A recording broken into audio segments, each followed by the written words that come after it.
6:30. 6:30. All right, before I open this meeting, if you would put your cell phones on silence, and please note that this meeting is being recorded. Seeing how it's 6:30, I'd like to open up the public meeting of the Woburn Conservation Commission. It is January 8th, 2026. And first on the agenda, under public hearings, we have Anderson Central LLC, Interstate 93 Land LLC, locus is 30 and 32 Cedar Street. It's accessible ramp, stairs, and loading ramp. DP number is 348-895. And if Mr. there's Chairman? someone here to speak on the matter? I think we need to have a little discussion about the abutter notification prior to opening this. Okay. So the abutters, the certified abutters list, the certified letters were not sent out until Monday, right? Is that correct?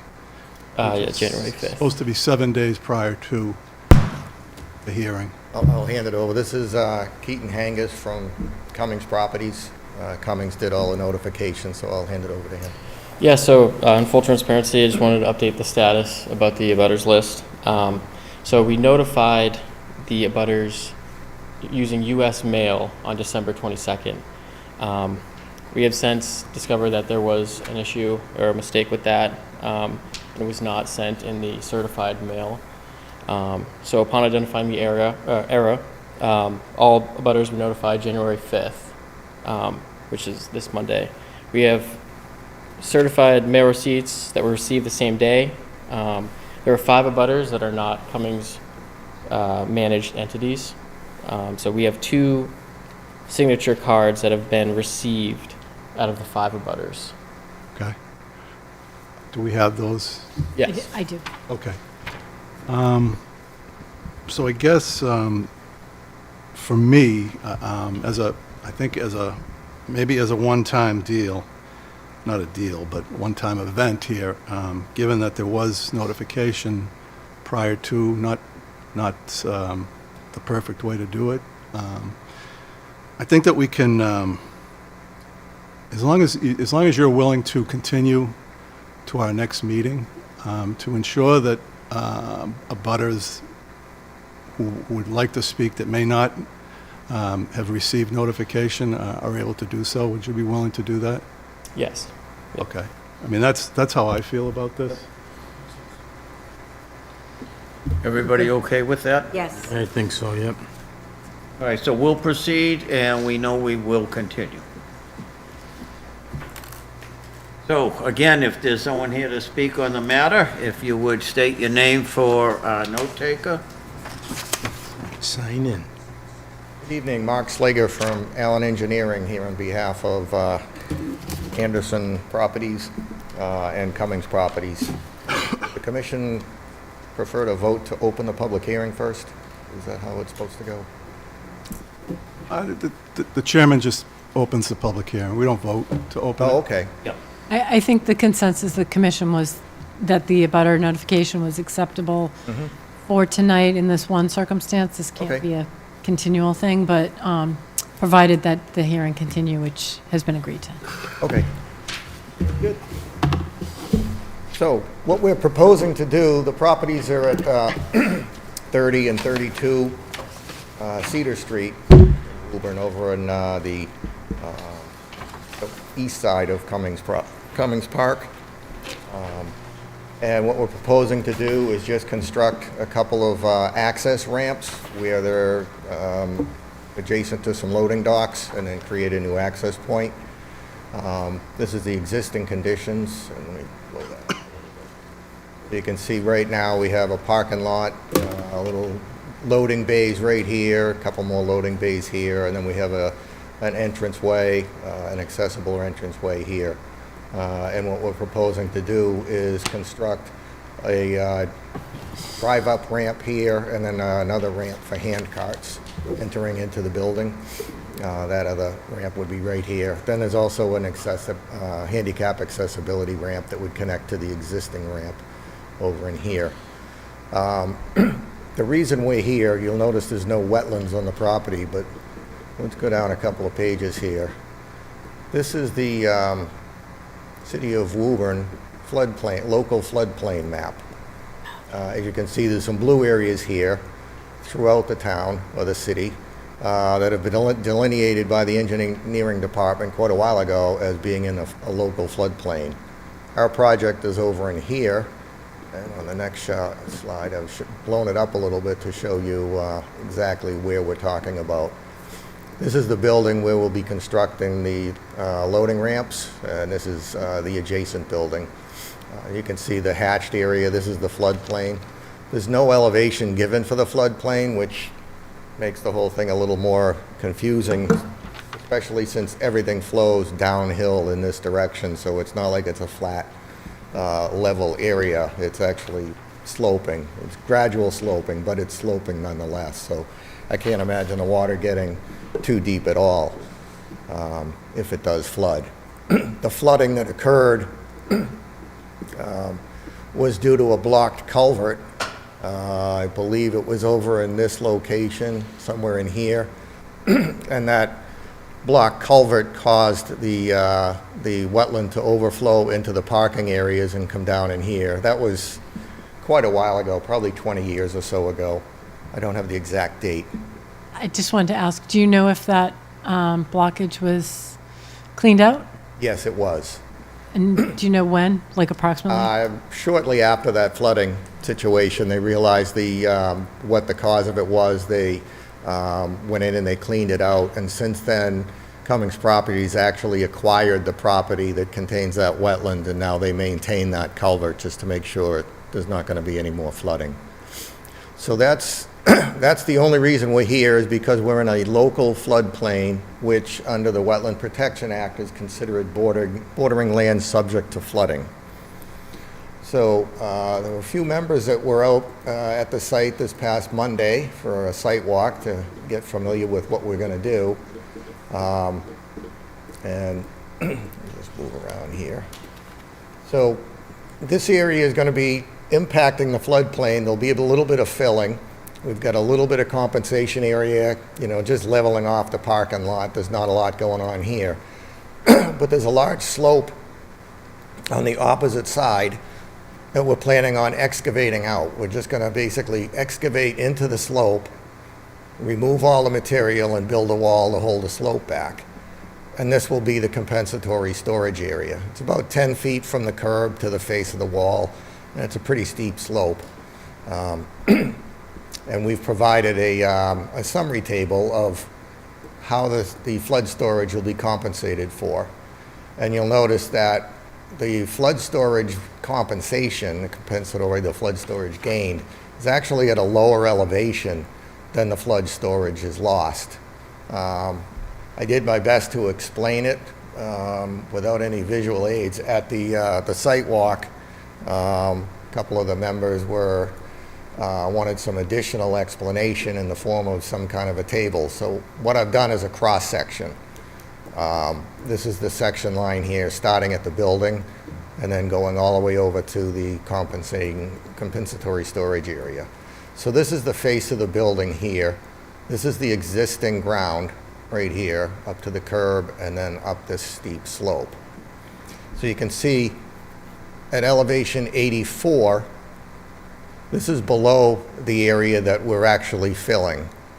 But we actually start gaining flood storage at the top of the curb. So as the water starts to flow into the area, it actually starts filling up the compensatory storage area before it even gets to the elevation where we're filling.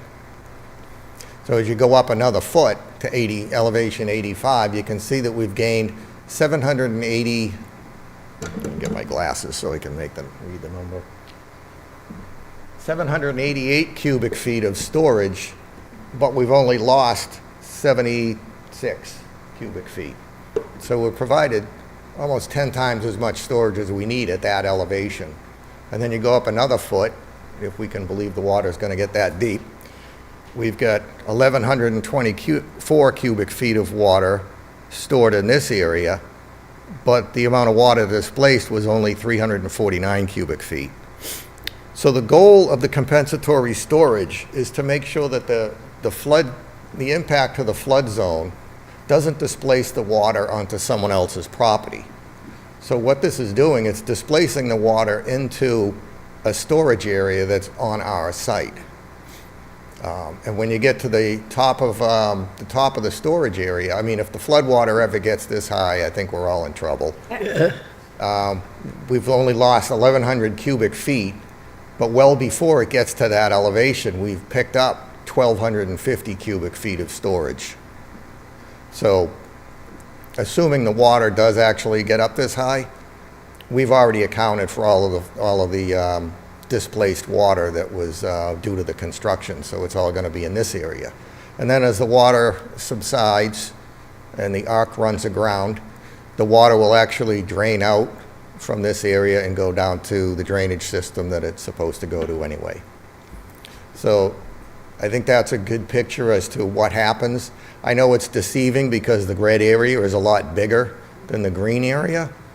But the red area, if you look at the horizontal, you've got this ramp here, you got a little filling in here, and then you've got this versus the whole length of this, which is 70 feet long. So in a cross section, it doesn't look like much going that way, but when you multiply it by the 70-foot length, you've got quite a bit of storage. So I hope that explains the elevation discrepancy between what we're proposing and what we're compensating for. I think providing at a lower elevation might initially be a little confusing, but I think hopefully this clarifies what exactly will be happening if that situation would ever arise. As a side note, we've actually, Cummings Properties has actually been in touch with the engineering department, and they are looking to maybe either supersede that map and just substitute it with the FEMA maps and eliminate the local floodplains. I think there's a little more analysis that needs to go on there, but it's interesting to note that the local zoning ordinance have been amended and they make no reference at all to the local floodplain. They only make reference to the FEMA maps. It actually does reference the local floodplain. It's maybe not easy to find in the ordinance, but it does, because I did check that, actually.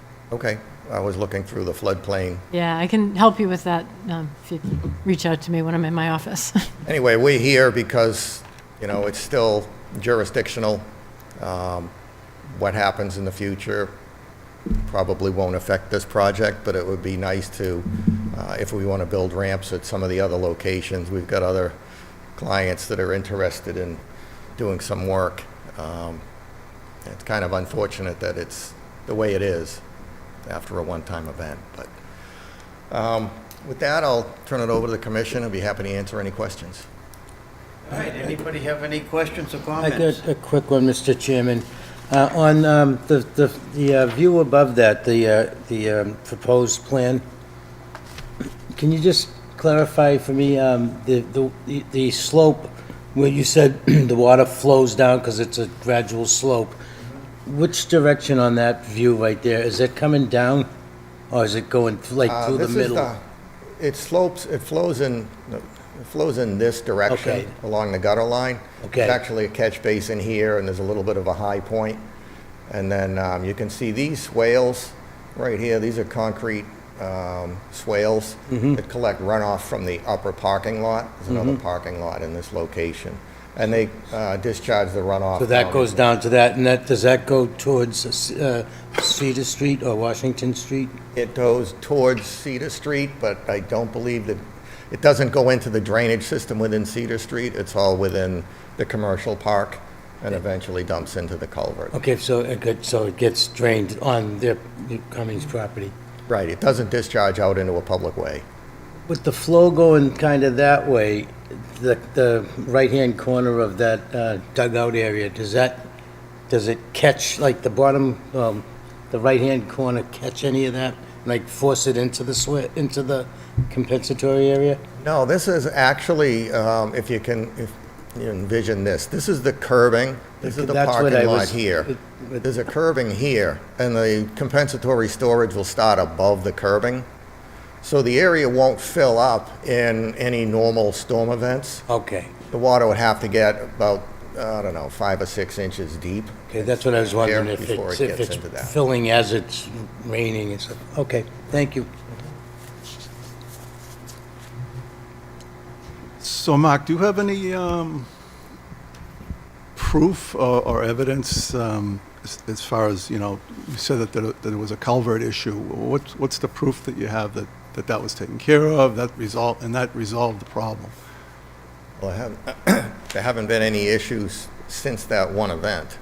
And we don't really know whether there have been similar events, I guess, under the same circumstances, whatever the Well, I circumstances know might have been. Cummings Properties has been maintaining that, and there haven't been any events replicating that or even coming close to that since they've maintained the culvert. I would like to point out, as Teresa just reminded me, this additional plan with the cross-section has been submitted, hard copies tonight, so you'll all be able to review that before Can we I go to just our next follow one. up on what Commissioner Lonis was asking? Do you have any documentation or anything about the cleanout or photos or just anything? A bill? we like? don't. Okay. Okay. I mean, because if you had a record of it, it would be helpful to us. I mean, before the next meeting, we could provide pictures to show that the culvert's clean. That would be helpful, thank you. We're going to continue anyway, we might as And well. does the commission want me to hand these out now or wait until the end? I mean, I'm good with what I've seen here. Okay, I'll give these out at the end of the meeting. So now I guess we'll get into the kind of the nuts and bolts of the whole thing. And as far as the performance standards, and the regs go, I'm just going to read it. Compensatory storage shall mean a volume not previously used for flood storage and shall be incrementally equal to the theoretical volume of floodwater at each elevation, up to and including the 100-year flood elevation, which would be displaced by the project. How are you're not doing that at some of the elevations? I know you don't believe that water is ever going to get that high, but according to the regs and according to our regs as well, you need to do that. We are doing that. We're providing more flood storage at each elevation. Not at each currently elevation. exists. Not at each elevation. You're not providing any flood storage at elevation 87 to 88 and 88 to 89.3. That's because we've already provided it. You provided it at those other elevations, not at, so let me think, theoretically, are you saying that if you could create what you believe is to be the compensatory storage, all of it at elevation, say 84.3 to 85, if you were to get 2,100, I think that's what you total out to, 2,100 cubic feet of storage at that elevation, that would cover this project? It's the same thing, right? As long as I provide enough storage at the elevation being filled, okay? So what I can't do is say, okay, I'm going to provide all of my storage from 85 to 86. I can't do that because between 84.3 and 85, I've already displaced 76 cubic feet. Right. So I've made up for that. Before it even gets to that 76 cubic feet is being accounted for over in here already. So even if it's at a lower elevation. So, But that's, the regs, it would seem like it would be in the regs, it would be extremely simple to just say, all you need to do is compensate for the volume that you've displaced. And that's not what it says. It says that you have to do it at each elevation, which is not what's happening here. well, I would disagree with that. And I think DEP would disagree with that too, because we are providing more storage between elevation 84 and elevation 85. We're providing, well, subtract 101, 687 cubic feet of storage, whereas we only needed to provide 76. Okay? Yep, I get that. So that's 687. That's also enough storage to make up for 85 to 86. So if I look at the storage lost from 85 to 86 That's 349 minus 76 is, I don't know, 270 something, 273. So from 85 to 86, we're providing more than 273 cubic feet. Okay? We've provided a lot more storage down in the lower area. So hypothetically, if you put a fixed volume of water into just this cross-section, okay, the water level, in theory, is not going to get as high as this elevation because we've provided more at the lower elevation. Think of it as a tin can, okay, vertical sides, okay, and it holds a gallon of water. Now you take something that's this big and you put a gallon of water, but the base is twice as wide, the water level's not going to be as high because that volume of water is dispersed at the lower elevation. It's not even going to reach the top. We're not talking about a gallon here, though. We're talking about, It's the same. thousands and probably 1 million cubic feet of water, flooding. Right, it's the same principle. I mean, in reality, if we're dealing with, 1 million cubic feet of water, is this really going to matter? No, And that's not the point either. The point is to make sure that whatever floodwater elevation happens, we've already accounted for it on our property, and that's what we've done. yeah, I believe you've done a great job at elevation 85 to 86, and 85 to 80, actually you have 285 to 86 is basically, that's Yeah, what- the table was a typo in the table. Yeah, So it's 84 to 85, then 85 to 86. I've corrected it on this plan. yeah, okay. So you've done a great job at those elevations, but when you get up to the other elevations, what happens when the floodwater gets to 87 feet? You've already, that compensation has already taken place. You've got no room for that storage now. That's Right. because we've already accounted for it. Not at 87. Yeah, we've accounted for it below 87. Below 87 is great, but what about when it gets above 87? Where is that water going? Already been stored at a lower elevation. Not the 87. Yeah. The 85 and 86 has.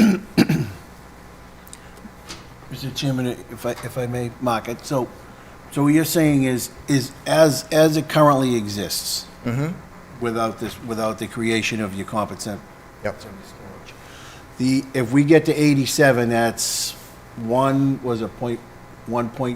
where are we at 87 in the red?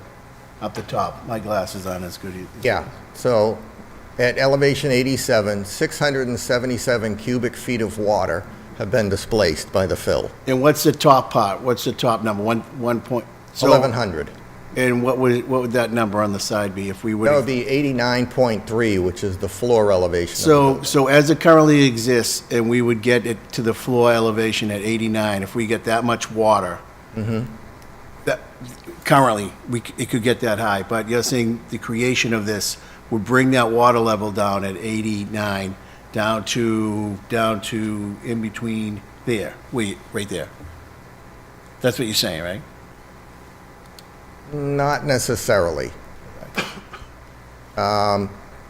It's hard to imagine because I think what you can do is, let's say you put a box around this, a 10-foot high wall around this, and you put in whatever volume, let's say 10,000 cubic feet of water in that area, and it fills it up to elevation 89.3, okay?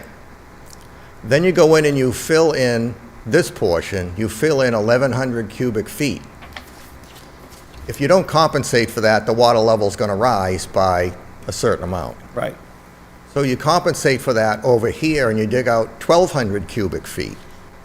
That fixed water level is actually going to be slightly lower, right? So that's the principle behind. What you can't do is say, all right, I'm going to start my compensation at elevation 86 and make up for 1,200 cubic feet of storage Up there. above the elevation where the flooding starts. You can't do that, because before it gets to that elevation, it's going to displace water onto someone else's property. At this point, we're going to be able to keep it on our own property. Okay, and I'm just thinking is, from what Commissioner Lonis is saying, so if you have it compensated at the 76, at the bottom levels. Mm-hmm. But you're saying we should take not only what it's been compensated for, but the additional that's been created should count towards the higher levels, Right, right? yeah. I mean, and I can kind of agree with that, because if it doesn't, what's the point of creating it? You just create one for one. I mean, go all the way up, so. So, okay. So I just want to make sure I understand it. Okay. Mr. Chairman? Yep. So I understand the argument that you're trying to make. I get that. But the regulations don't say that you can create it at a lower elevation. They say elevation per elevation. And you'd have to read that again, Jerry, but. I'm aware of the regulation. And I've Okay. had So, I mean, this- I think that's really where the problem is for the commission, because what the commission has to do is determine whether or not you have met the performance standards, and whether you've demonstrated to the commission that you've met the performance standards in the regs, which is elevation for elevation. So that's where it gets, if the regulation said you can provide it at the lowest elevation lost, then this would be, you'd be all set. But that's Well, I not how think- it's worded. So that's what, I think that's where Commissioner Lonis is. Yeah, I understand where he's coming from, where you're coming from with this. And I think it's hard to explain from a regulatory standpoint. How would you put into words my approach But, and have somebody be able to meet the performance standards? but I think that's that's where the problem is, because that's what the performance standards are.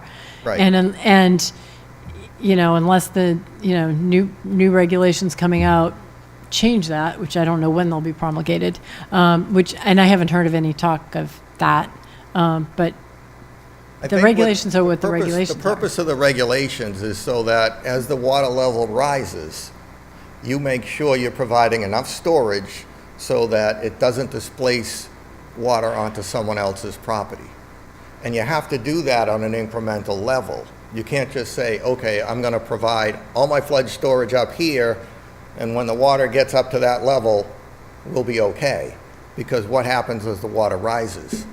Like I was saying before, you can't provide your storage above the bottom elevation. But providing it lower, you are actually meeting the performance standards by providing the storage at each elevation. The problem that's hard to understand is that between 87 and 88, we've got a loss of, 250 cubic feet, but we're not providing any additional storage at that. But we don't have to, because we've already provided it at a lower level. So the water wouldn't be displaced. So in my opinion, we have met the performance standard, because at each incremental level, we're providing more storage than is being displaced. That's why I have the numbers on the graph, so you can see at each elevation, we're providing more storage than is lost. And that's preventing the water from being displaced beyond the limits of our property. Well, So it's based on cumulative storage I at underst- each elevation. I do actually understand what your argument is. I disagree that it meets the performance standards, and that's based on a lot of, not just the reading of the regulations, but also training sessions that I've been in with DEP and other things like that. So I personally disagree with that, but it's up to the commission to decide whether or not you have demonstrated that it meets the performance standards. So I think everybody's going to I- probably want to take a look at Yeah. the plans that you've submitted tonight, in between tonight and the next meeting, and maybe do a little bit more research and reading of the regulations. My concern, and I agree with Teresa and Jerry in terms of not meeting the state standards. If we were to approve this as is, the state could interject and take it away from us, and then you would have to deal with the state. And me as chairman, and I think the commission probably feels the same way, we don't want to do something that the state is going to look negatively at.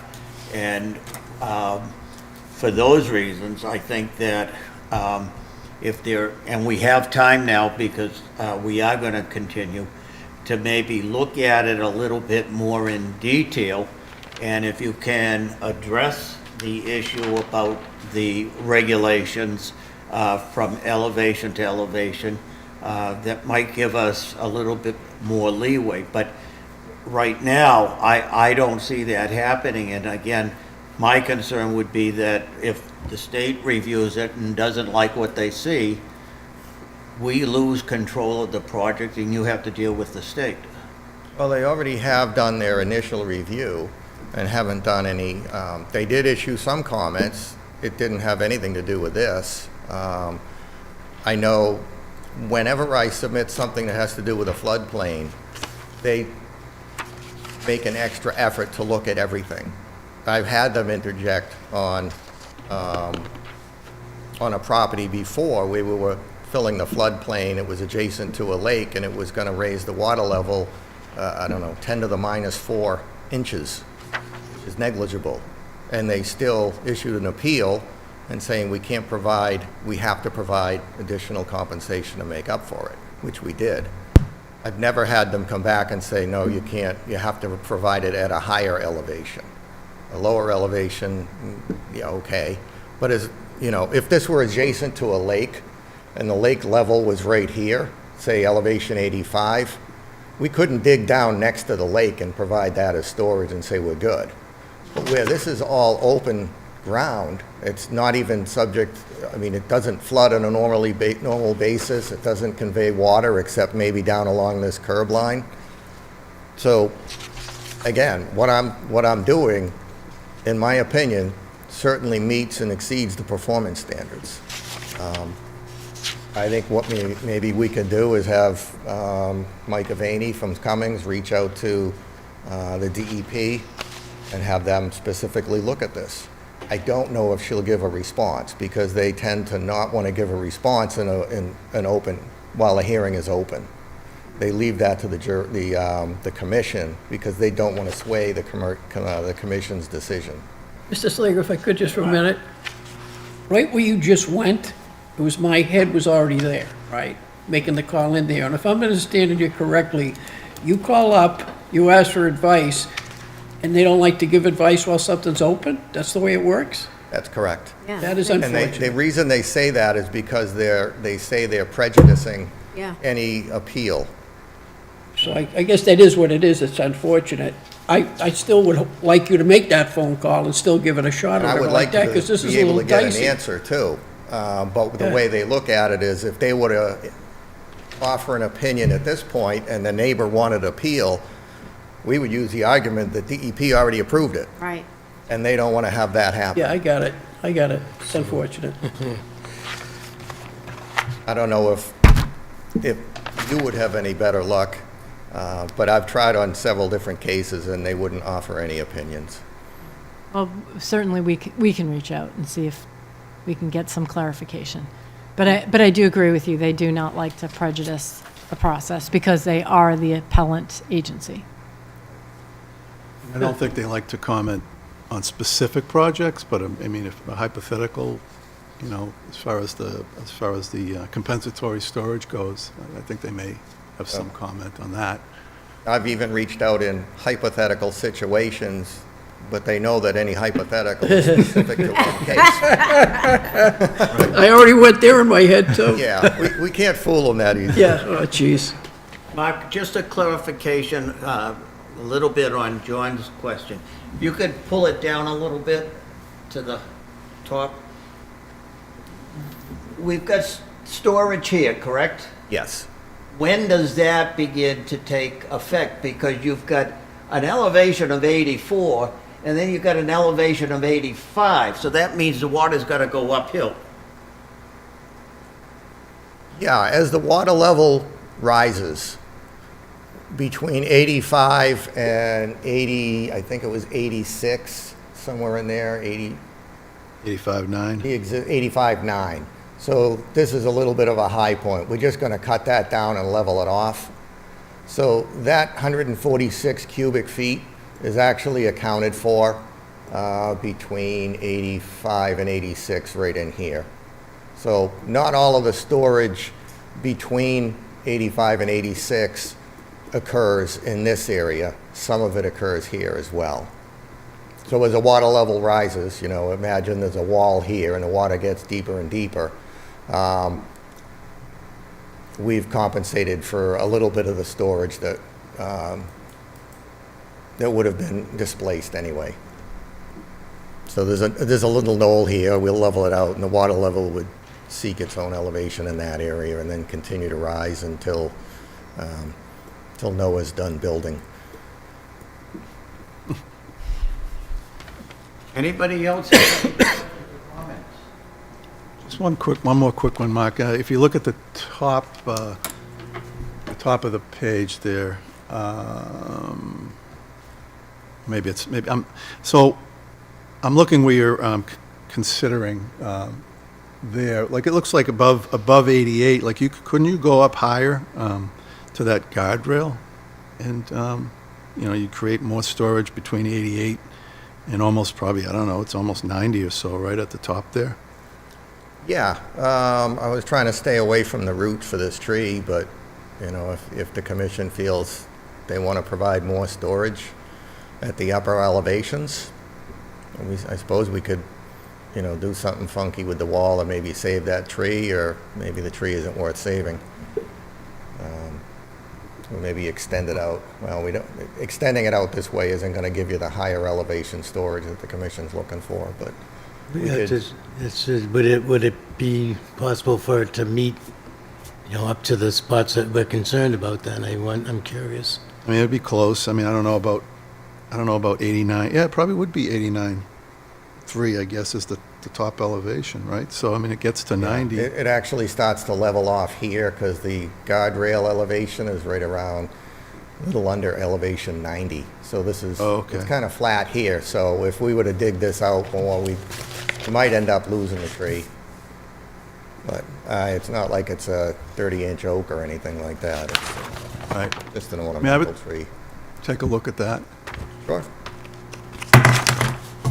Anybody else on the commission? Just a couple of questions. So, Mark, thanks for bringing in this tonight and walking us through this. I know I asked for the cross-section, and so that was really good. I understand the whole concept.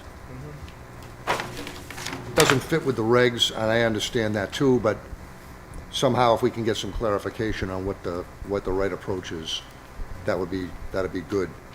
The question I had was, and maybe we just answered it, but when you put this together, did you do any type of an alternative analysis that would fit it in more with what the regulation says rather than to try to fit it into what you're proposing? No, we didn't. We just came up with this concept, and I felt that providing enough storage at the lower elevation satisfied the performance standard. So, Mike, and maybe this is going to happen in the next 2 weeks, but I'd like to see you go back and take a look at this and see what the design would look like in order to fit with the regulation. And maybe that is exactly what we were just discussing, but that's what I'd like to see in the next couple of weeks, if that's something that you can go back and do. Sure. Thank you. Anybody else? This is a public hearing. If there's anybody in the audience that would like to speak on the matter? Seeing none, I'll bring it back to the commission. Any last comments or questions? So with the abutter notifications taking a little bit more time, is it your request that we continue, and our next meeting is 29. January 29th of 2026? Yes, it is our request to continue. Mr. Chairman, I move that we continue the public hearing to January 29th, 2026 at 6:30 p.m. All in favor? Aye. I have Any a follow-up. opposed? Any abstentions? Did we get a second? I have on a that? follow-up question. Would it be possible to have a draft order available for the 29th meeting? As opposed to waiting another 2 weeks after that and then another 10-day appeal period? I mean, Well, that's like- we're gonna, I will speak on that. I won't guarantee or promise anything. Okay. I will tell you that if something seems like it will meet the performance standards and the regulations, that it's possible that something might be drafted that the commission could act on, but that's not a promise. Okay, that's all I can ask. Thank you, guys. Okay, thank you Thank you very very much. much. Good night. January 29th. Mr. Chairman, was there a second on that motion and a vote? That's what I asked. Can you- I wasn't sure, I didn't hear it. I know the motion was made by Jerry. I don't know, did anyone second? I I second. thought Kevin said. He did. He Okay. confirmed that. Was there a vote? Yes. Yes. Oh, I missed all that. Okay. The ayes carried. Over to Excellent. my work. I get distracted by the question. All right, next on the agenda, under business items. We have the tree planting plan for 42 Green Street, DEP number 348-0880. Jim and Jerry and I went out and looked at the site, and I think we had a couple of suggestions. Jim, you had mentioned that maybe a couple of substitutions. Yeah, Mr. Chairman, so I did. I thought that my recommendation is, there are, I believe it's 12 red oaks. And my recommendation is to take 4 of those and put in 4 white pines. And put those and plant those right along the outside border where the red oaks are, right against where the red maples would be going. I think it would be good canopy, it'd be a nice mix. That would be my recommendation. I would agree. I think, Jerry, you had thoughts as well? Well, I had some thoughts, but I'm curious, so we had a couple of questions as far as the caliper of these trees. Have an idea of what that might be? I think we're opposing 8-foot tall trees to be planted right now. I mean, 6-inch caliper, maybe 8 inch. Like they're 8 feet tall, you think, I don't know. No, yeah, I don't know what the caliber is. I'm not a tree person, so I mean, but they're gonna be 8-foot tall trees to start with. Okay. So mature trees to start with the plantings. So they're going to be a mature tree, like not a little whip, not a whip, like an 8-foot whip, that's like that, I don't know. Okay, who's, maintenance-wise, who will be maintaining them? Will anybody be out watering them, or?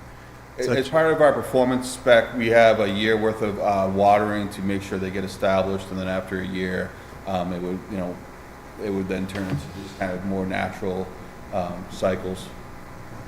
Yeah, after a year or so. And would you consider placing like a no-cut tree easement on the property anywhere? Is that anything you'd be able to consider? Well, I mean, Eversource may not retain this property forever. Right. So I would hesitate to, there's already a fair amount of limitations as far as being able, like if somebody wanted to develop the property, right? Because there's setbacks and there's, the wetlands on site and the buffer zones associated with that. So if we also say, like, because we're basically planting trees throughout the property. And I wouldn't be looking for you to cover all the trees. I mean, like, but, and you say there are buffer zones, but we have a 25-foot no disturb zone, really, and right. So, I mean, that would still apply, Oh, but right? absolutely. Right? Like, I mean, your regulations that you have for wetlands and for, those would still apply. I mean, I'd hate to commit to something beyond that would, like, potentially I mean, prevent us from being able to sell the property essentially. Right. We're a utility business, we're not a land conservation business, I mean, what the purpose of the project is to take down an old building that had been, mothballed since 1985. And in that sense, trying to improve the area, right, and reduce the risk of, trespassers or, people establishing themselves on the property. And we sort of, honestly, like, I had comments on the types of trees and, I wanted to make sure they were native species, that things that were, gonna be, able to survive, and so I wanted to, I want to put good trees down, but I can't promise they're going to be there forever, I guess. Yeah, and I'm thinking exactly that, probably, I don't know what the plan is there eventually. I mean, I'm sure the property will be sold and somebody will develop it and most of those trees will be gone. Yeah. And again, it's not your fault or anything. I mean, I just thought I'd ask about the Yeah. easement. Yeah. I mean, if I'm not talking- if I'm sure the city doesn't have money to buy the property and make it into a park either, right? So it's kind of like, Yeah. What, will there be any limitations as far as development goes there in terms of what's been, the abatement? as of right now, I mean, it's a little too early to say. We're still, once the building comes down, we have more excavation of contaminated soil to do. So I can't quite say that it's definite that there won't be any restrictions, but that is currently our goal. It's just Right. one of those things that if we encounter something that we're not currently expecting, and it's gonna drive the price up a lot, and we can just have an alternative where we leave some soil in place, obviously at depth where, people wouldn't, with a restriction, that may be I can't say right now that Right. we wouldn't have to implement that. Okay. And as far as the suggestion of maybe taking 4 red oaks and replacing them with 4 white pines, is that? Great. The one thing I just want to caution is, we're dealing with a lot of outcrops in there, and I know with white pine roots, I don't know if those go deeper, and we could have, that could become a problem where if the root systems can't go deep because they're running in a shallow bedrock and they're more prone to blow over in a storm, I've seen white pines growing Everything. around rocks. All right, so I mean, if that's the case, then we can certainly revise the tree planting plan to include 4 white pines. Okay. Yeah, I I mean, think the the pines would oaks be a would be great asset to that spot. Okay.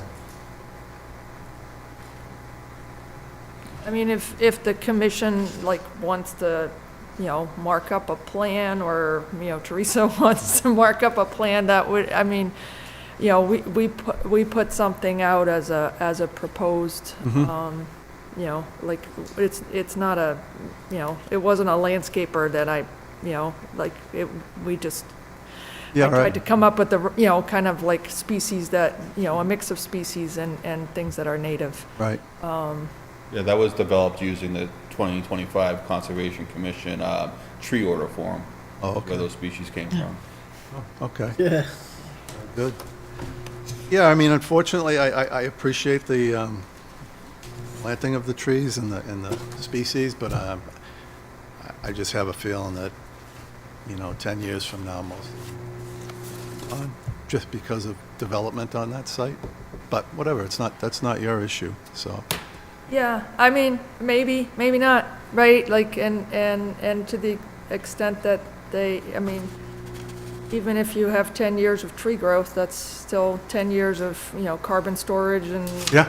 and oxygen being put back into the atmosphere, and 10 years was, I think, being optimistic. Yeah. But anyway, no. the property sat there for 40, so I can't speak for the real estate department, but, things might go a little bit quicker now. Yeah, okay. I don't know. But I don't think it's like, 2 years, probably. Right. Thank you. Anybody else have any questions or comments? Good. So, should we get some type of planting plan with the new substitutions? Or shall we? How, I think we just leave it up to you folks to, you know, Yeah, I think it would be helpful if you just updated your plan. Update the plan, In okay. accordance with what you've heard here tonight, and submit that. Yeah, so, not a problem. So for the, was it the red maples where we had proposed No, 12? Red Oaks. Red oaks, so for the red oaks, convert those to white pines. That's easy enough. yeah. Yep, thank you. yeah, that would Thanks. be great. That's it. Thank you. Good luck. It's not going to happen, obviously, till, I mean, do you have a plan for this as well, May or something, or April? We're probably guessing April timeframe, depending on the weather, when the growing season really starts. Yep. Yeah. I mean, right now, we're going to take down the building hopefully in the next month. And then after that, we're going to dig some more soil, and then we're going to backfill it and grade it. And, Yep. So, it's been a process. Yeah, absolutely. Well, good luck. Thank you. Yeah, thanks so Thank much. Thank you very Thank you much. for coming in. Thank you for coming in. You're welcome.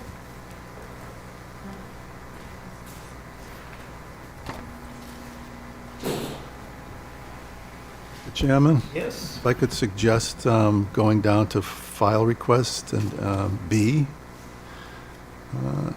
For B? Yep. All right, we will jump out of order here and we'll go to item 4, file request B. William Charay, Locust 7 Locust Street, DP number 348-0845. They're looking for a certificate of compliance. Jim and Jerry and I went out and did a site walk, and there were just a couple of things that we wanted to have brought to our attention and some additional information.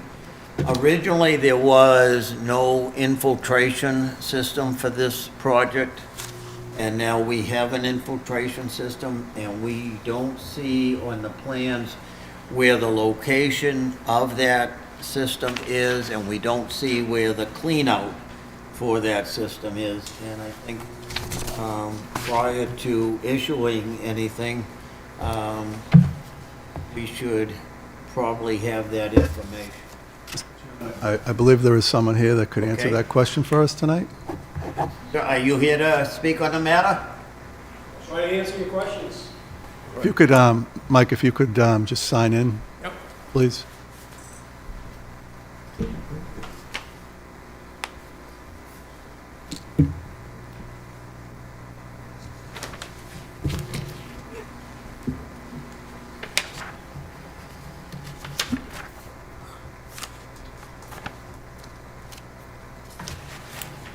Okay. Thanks. So where is the infiltration system located? So the infiltration system, you mean where the drainage is coming into? Where it's coming into, yeah. So if you look at the patio down below, Yep, either side, it's right there, either side of the patio? side of the patio. Okay. Is there a, are there any cleanouts? Well, you have a solid, you have the structure. Yep.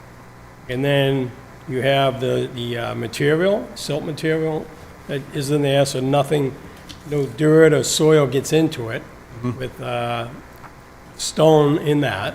Right, Then you get a solid cover on top. Yep. So I'm not sure if there would be a clean out. I can check on that. Usually along a pipe somewhere along the line there is, I believe.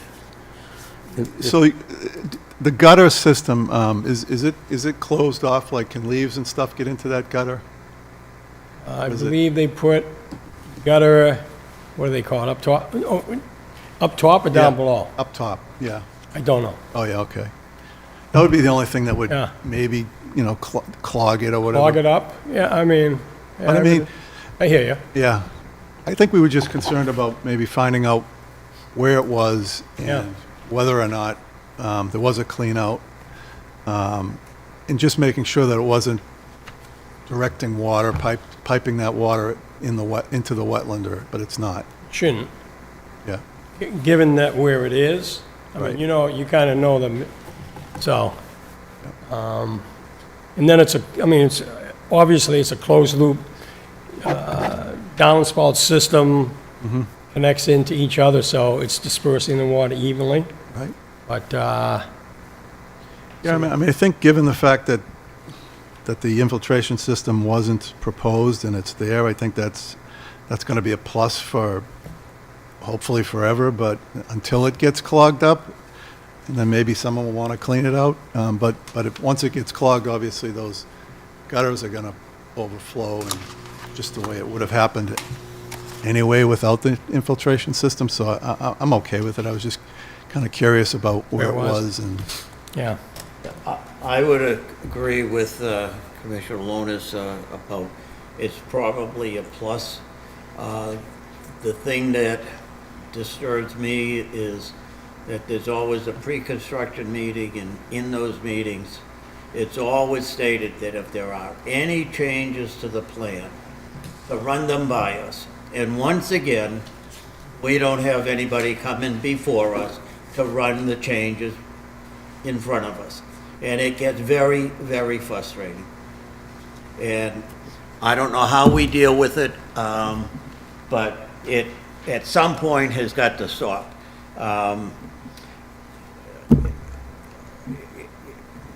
We have a plan that doesn't show the infiltration systems, and we're supposed to approve a plan that doesn't have it. It just doesn't make sense to me. So those are my feelings. I'll take any suggestions or any motions from the commission, but I do agree with Jerry that having the infiltration is a plus. The other thing that happened, the deck got moved. The deck was originally in the middle of the house in the back, and now it's to the side. The side, right. Again, a minor little change, but nevertheless, it's a change.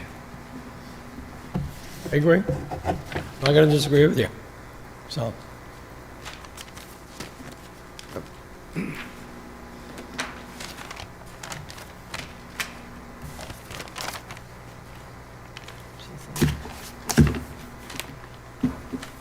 Mr. Chairman, if I could. So I do believe that the change of the deck location was approved by the commission. Okay? It was approved as a minor change. My notes say it was in September 12th, 2024, so that Thank you. actually did take place, so thank you for that. My only comment on the infiltration system is that the new homeowner should be just maybe advised to inspect it, and if there aren't leaf guards on the gutters, maybe that could be suggested, or at least to maintain the infiltration in accordance with the manufacturer's instructions. I would suggest that. Yep.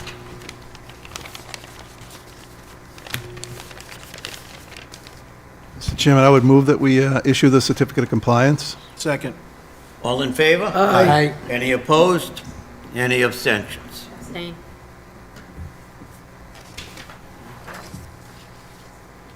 Thank you. Be good, thank you. Thanks, folks, have a good night. Thank Jerry, you very much for too. coming.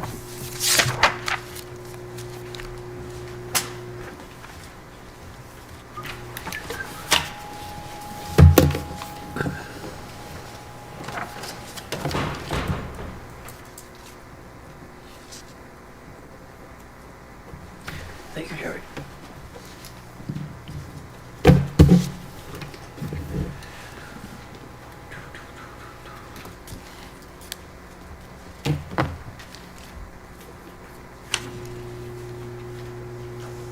You.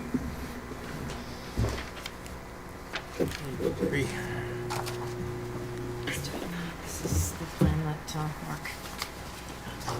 Thank you. Oh.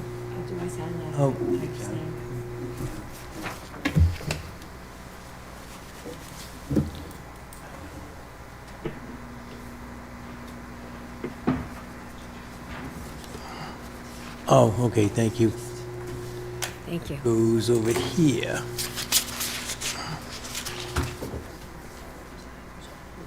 It's all good. I hurt you. That's why they come out.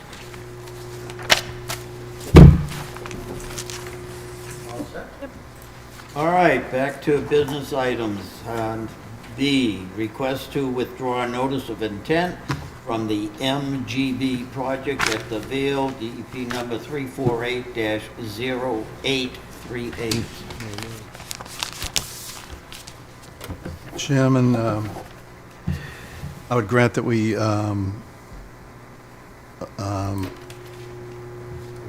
move to grant, I would move to grant the leave to withdraw without prejudice. Second? All in favor? Aye. Aye. Any opposed? Any abstentions? Terrific.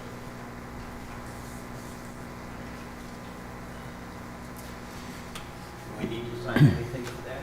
For that. All right, C, schedule site visits. Do we have anything to, Not that I can think of. I can't think of anything either. Jim, you think of anything? Can't think of Jerry? anything. Well, All right, so we'll move on. Next on the agenda is minutes for December 18th, 2025. That was a whole year ago. yep.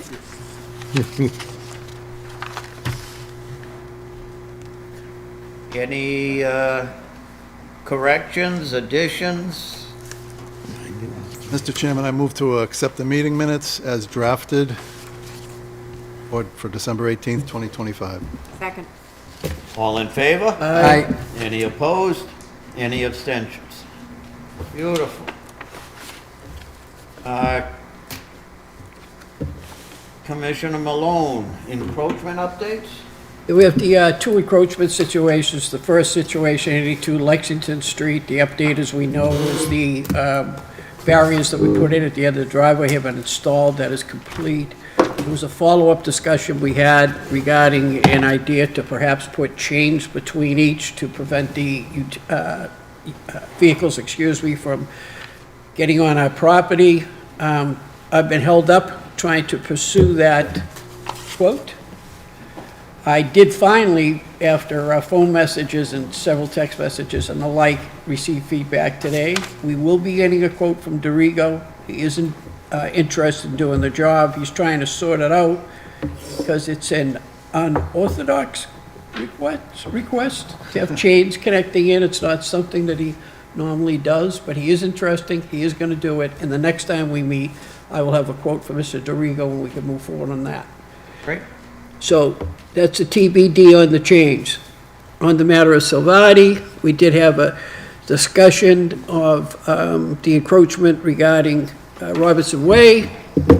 We came up with a discussion here regarding the types of plantings, which we approved. It was the distances apart and the location of the trees that got denied in our meeting.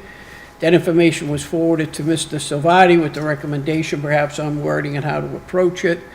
The last communication I have is the 12/22 feedback from Mr. Salvati, acknowledging the fact he got our recommendation, making a formal request to the commission that one person, one email, not copied to anyone, be established. So that's where we are. I don't know anything beyond that. So do we have any updates that a letter got sent out to Robertson Way? I haven't received anything. If I receive something from the city solicitor, I'll forward it to the commission. So we have no update, and I think that we have a request from Mr. Salvati that we have to decide here is who will that one person be from us to him for future communications on legal matters. I believe that's his request of 12/22. So I guess we have to decide what we're gonna do. I think you've been doing a great Well, job. You've been the Act- only one doing actually, it, so does he? I prefer it not be me. Preferring that he's getting too I'd much? actually prefer it not be me. Oh, I see. I prefer it not be me. I'll volunteer. Thank you. Okay. Thank you, Kevin. Hand deliver it. So I make a motion, we have Mr. Meany be the contact with Mr. Salvati for future legal matters. I make that motion. Second. All in favor? Aye. Any opposed? Any abstentions? Kevin, thank you. Kevin, thank you. And to that end, I will give you all the information you have of the communications with them and to the end of, we are still waiting for his letter to Robertson Way approving the plantings and denying the location. And we'll see where we are. Copy that. And thank you for offering. Pleasure. That would be it. Thank you. Moving on, Woburn Wetland Ordinance update. I'm not quite done going through everything, but I can make a couple of comments from having conversations with people. Number one, with the ordinance, it was suggested maybe we have that,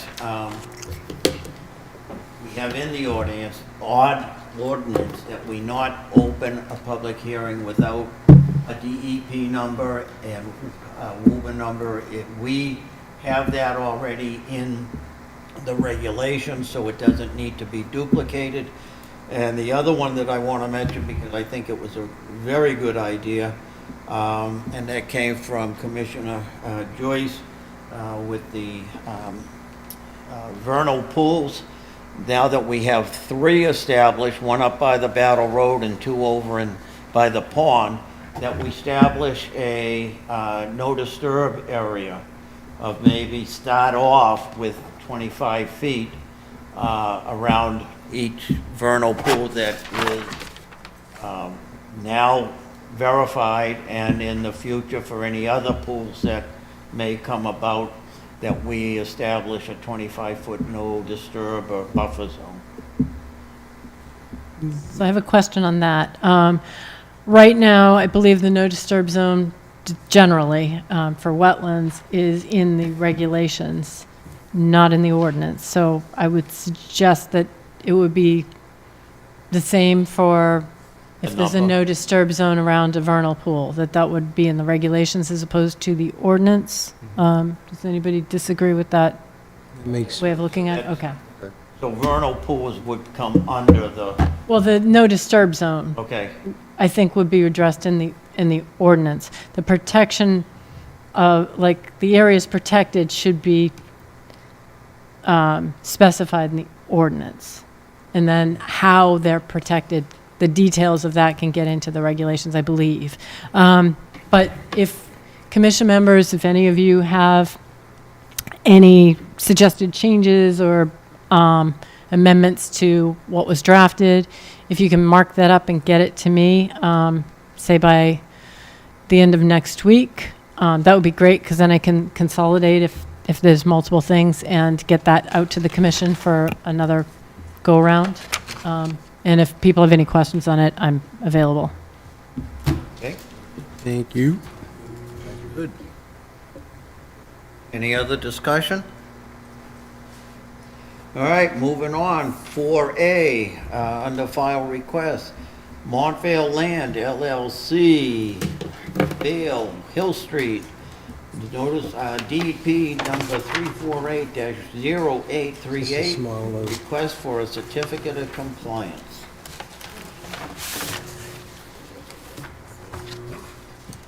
Chairman, I would move to issue the certificate of compliance and checking on page 2, the invalid order of conditions. I heard a second, okay. All in favor? Aye. Any opposed? Any abstentions?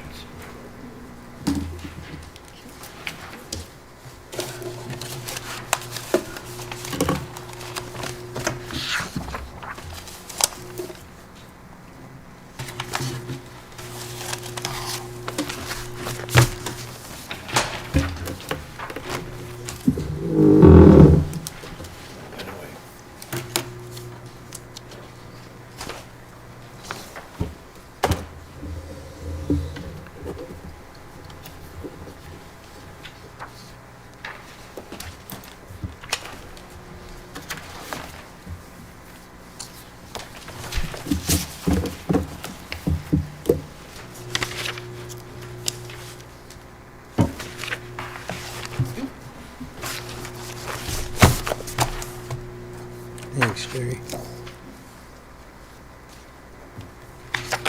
There you go.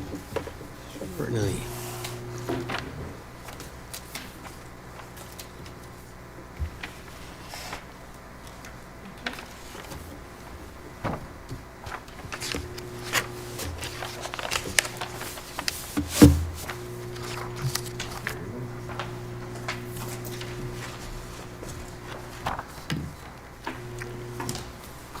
Awesome. Does anybody have any other business to bring before the commission? I have one thing. Earlier today, I did receive via email a request from Waterstone Engineering as a follow-up on their certificate of compliance request for the photovoltaic solar facility at the Industriplex.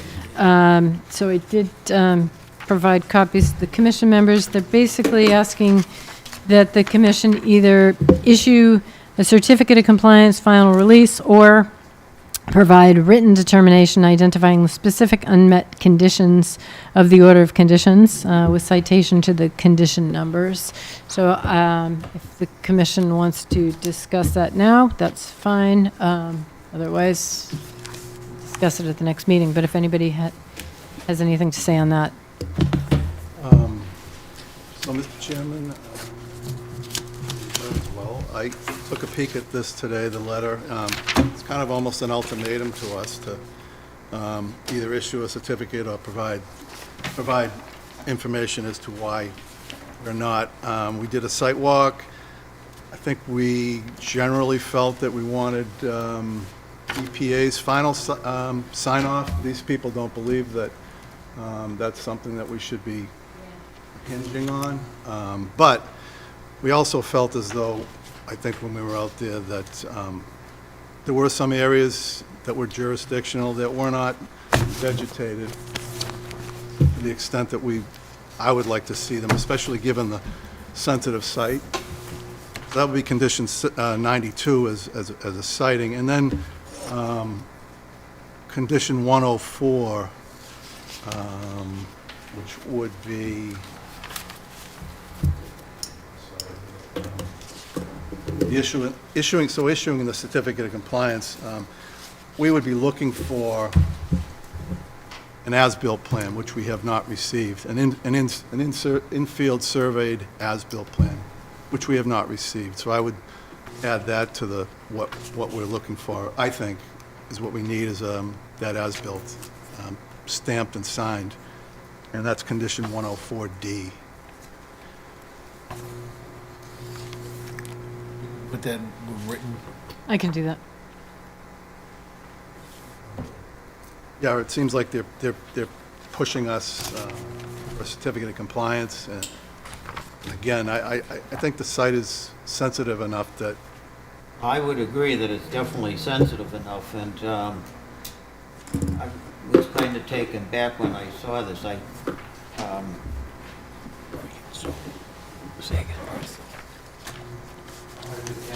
Agree, I don't have the order of conditions in front of me, so I'll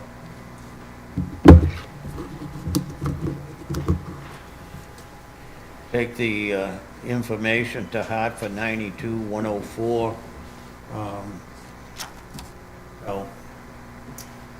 So, Mr. Chairman, I guess, given that we've sort of been given that ultimatum to issue, I would say we deny based on the fact that we have not received the as-built and that the site is not vegetated properly.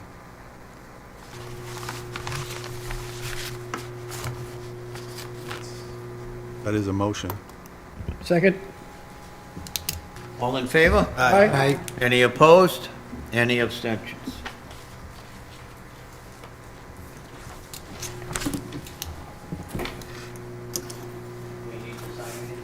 You do not. I will send a letter to the applicant.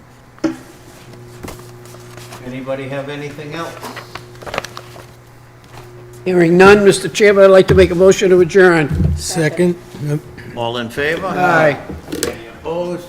Oh, that's good. The ayes carry. Recycle still?